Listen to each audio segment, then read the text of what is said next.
오늘 국회가 본회의를 열고 선거법 개정안을 통과시켰습니다. 찬성 156표, 새 선거제도는 내년 총선부터 적용됩니다. 표결 과정은 험난했습니다. 2시간 반 전에 국회 본회의장 모습인데요.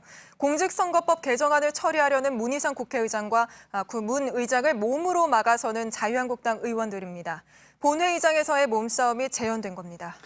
지금 공수처법도 표결을 기다리고 있습니다. 먼저 선거법이 통과되기까지의 상황을 심수미 기자가 정리했습니다. 본회의가 열리기 전 한국당 의원들은 의장석을 점거했습니다. 이건 날강도식의 악합파식의 국회 운영입니다. 오후 4시 32분 문희상 의장이 의장석을 향해 걸어가지만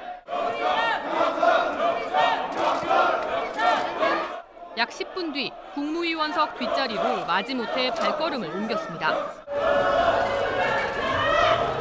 문 의장이 다시 의장석에 가까스로 도달하자 당 의원들은 반대편에서 한국당 의원들을 뚫고 의자부터 에웠었습니다.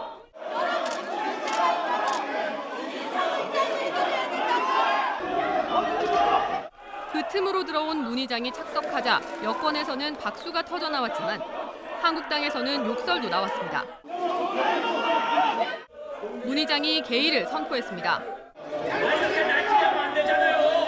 질서 유지. 이 날치기가 질서 유지해 주세요. 이거 봐요. 단상에서 이제부터 내려가 주세요. 투표해달라는 문 의장의 말에 한국당 의원들의 반발은 거세졌습니다. 심재철 한국당 원내대표는 양팔과 양다리가 붙잡힌 채 끌려 내려갔습니다. 찬성 156표로 선거법 개정안이 통과됐고 가결되었음을 선포합니다. 한국당 의원들은 원천 무효를 외쳤습니다. JTBC 신조입니다. 그럼 이어서 국회 연결해서 지금 상황을 알아보겠습니다. 김필준 기자가 연결돼 있습니다. 자, 김 기자, 선거법 개정안은 이렇게 통과가 됐고요. 이제 다음은 공수처법입니다. 공수처법이 조금 전에 상정이 됐다는 소식이 들어왔군요.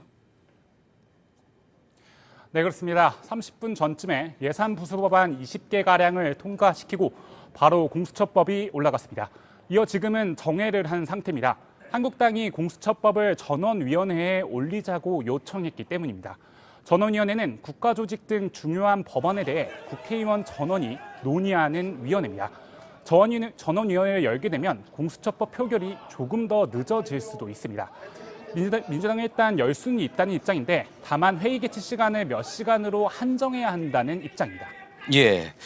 자, 그런데 공수처법의 내용을 두고 검찰과 또 갈등이 있지 않았습니까? 혹시 바뀐 내용이 있습니까?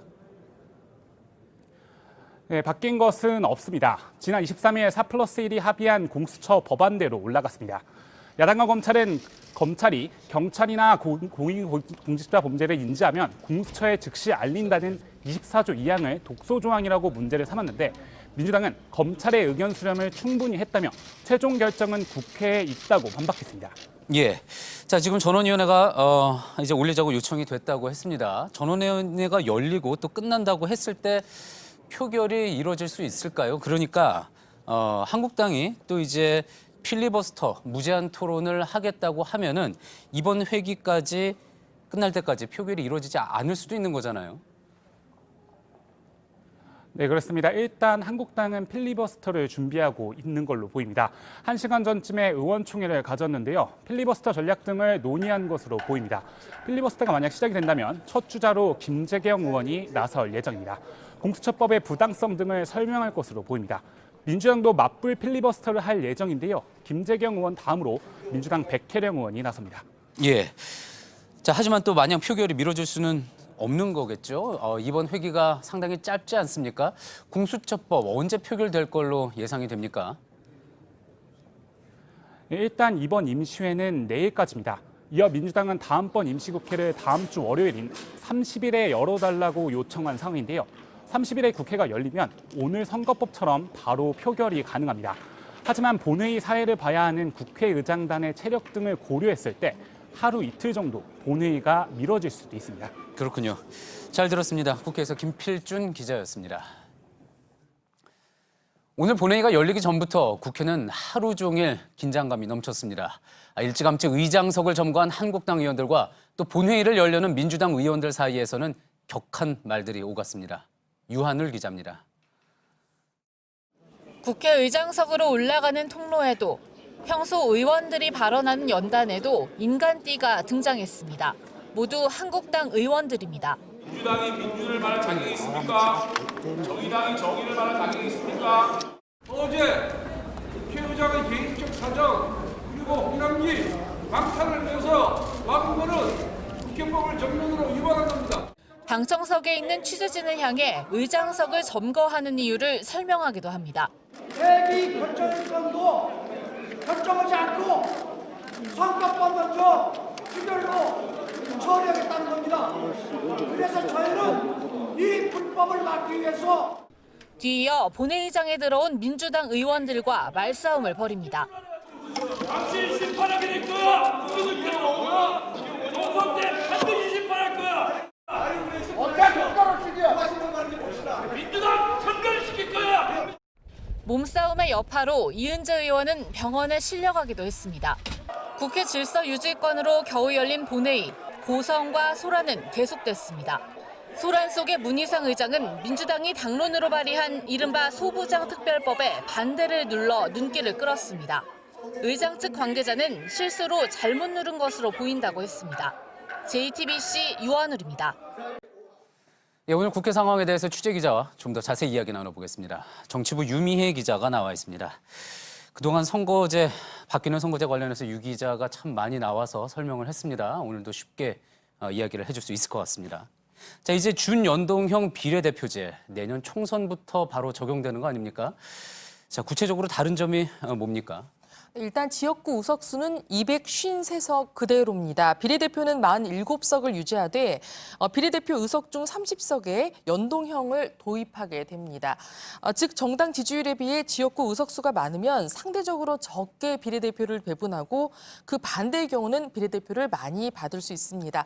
내년 4월 바뀐 선거제도가 적용이 되는데 준연동형 비례대표제가 도입되는 것은 한국 정치사상 처음입니다. 예. 자, 그렇다면 구체적으로 정당별로 의석수가 어떻게 달라집니까?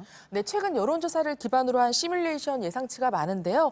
다만 지역구 의석수와 정당 지지율이 변할 수 있기 때문에 지난 20대 총선에 대입해 보겠습니다. 당시 정당 득표율이 26%였던 민주당은 비례대표가 13명이 있는데 지역구 의석수가 많아서 새 선거법을 적용하면 5석밖에 얻지 못합니다. 예. 네, 한국당도 새 선거법이었다면 10석이 줄어들고요. 반면 정당 득표율에 비해서 지역구 의석수가 적은 지금은 없어졌습니다만 당시 국민의당이나 이 밖에 정의당은 비례대표 의석수가 늘어납니다.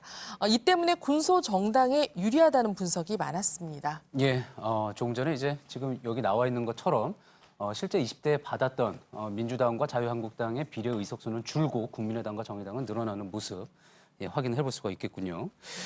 자, 그리고 또 하나, 투표할 수 있는 선거 연령이 내려가지 않습니까?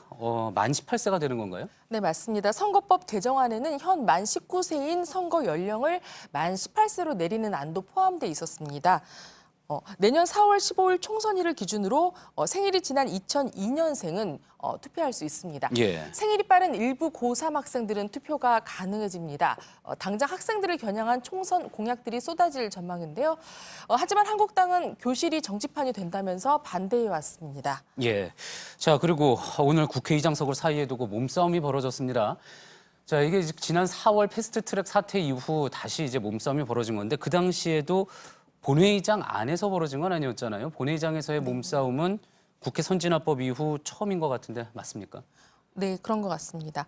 네, 실제 오늘 그 본회의가 시작하기도 전에 자유한국당 의원들의 격렬한 항의 속에 말씀하신 대로 국회 선진화법의 도입 취지가 무색해졌다는 비판이 나옵니다.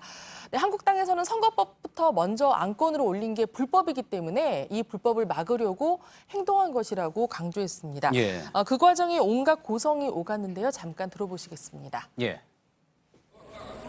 대한민국 법이 무서워요?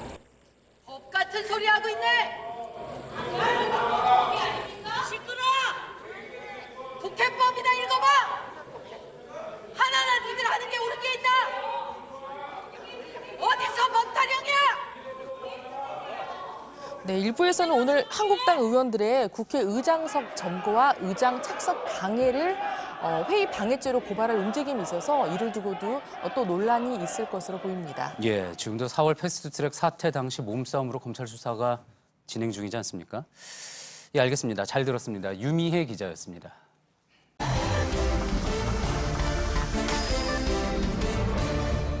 알겠습니다. 다음 키워드 볼까요? 네, 다음 키워드는 비례민주당 등장으로 정했습니다. 예, 저희가 한동안 위성정당인 비례한국당 이야기 많이 전해드렸는데 비례민주당도 이야기가 되는 모양이군요. 네, 지금 만들겠다는 신고가 들어왔다고 합니다. 오늘 중앙선거관리위원회에 비례민주당을 만들겠다는 이 비례민주당 창당준비위원회 결성 신고서가 접수가 됐다고 합니다. 예. 이 사나흘 정도 심사한 뒤에 등록 결정이 되게 되면 이 선관위 홈페이지에 공개가 됩니다. 예. 누가 만든 겁니까? 누가 만들겠다고 하는 겁니까? 민주당에서는 우리는 비례민주당 만들지 않겠다 그렇게 이야기하지 않았었나요? 네, 제가 선관위 측에 문의를 해봤는데 누구인지는 현 시점에서는 확인해 줄 수가 없다고 합니다. 예. 현재 비례한국당이라는 이름은 말씀하신 것처럼 이 과거 이 통일한국당 대표를 지냈던 최인식 씨가 선점을 해서 이 다른 당에서는 쓸 수 없는 이름이 됐는데 예. 이번에는 또 누군가가 이 비례민주당이라는 이름을 선점해서 먼저 차지하려는 것으로 보여집니다. 예. 더불어민주당은 우리와는 관계가 없다라고 선을 그었는데 또 정당법 위반이라면서 반발도 했습니다. 영상을 좀 보시죠. 예. 유사 정당의 창당으로 총선에서 국민적 선택을 혼란스럽게 하는 것은 잘못된 것이며 선관위는 법률적 검토를 바탕으로 근본적인 대책을 세워주기 바랍니다. 예, 최소한 민주당에서 신청을 한 건 아니었고 등록을 한 건 아니었군요. 네, 그리고 정당법을 보면 이 정당이나 창당준비위 이름은 이미 신고된 정당이나 창당준비위 이름과 뚜렷이 구별돼야 한다라는 조항이 있는데 비례민주당은 이걸 어겼다는 게 민주당의 주장입니다. 예.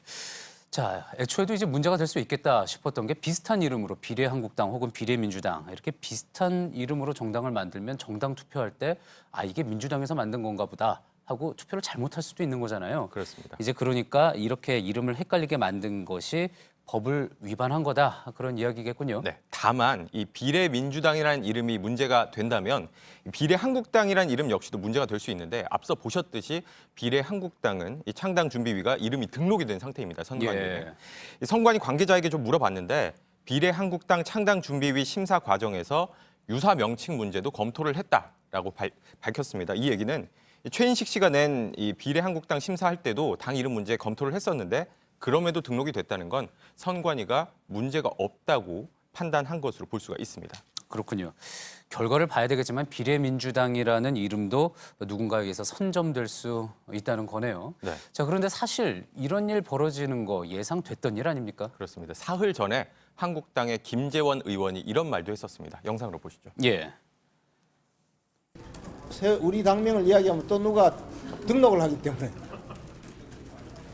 여러분 중에 비례민주당을 하나 등록해 놓으십시오. 비례민주당을 창당해 놓으면 민주당에서 살아올 겁니다. 예. 네, 한국당은 오늘 처리된 선거법 개정안에 반발을 하면서 위성정당 만들겠다 공언을 한 상태이죠. 당 이름으로도 10개 정도를 지금 생각하고 있는데 지금 뭔지 얘기해버리면 또 누군가가 당 이름 먼저 만들겠다고 선점할까 봐 미리 밝히진 못하겠다라고 설명하고 있습니다. 예. 마치 무슨 인터넷 도메인 선점하는 것 같은 그런 기분도 듭니다. 예, 여기까지 듣겠습니다. 비하인드 뉴스 최재원 기자였습니다.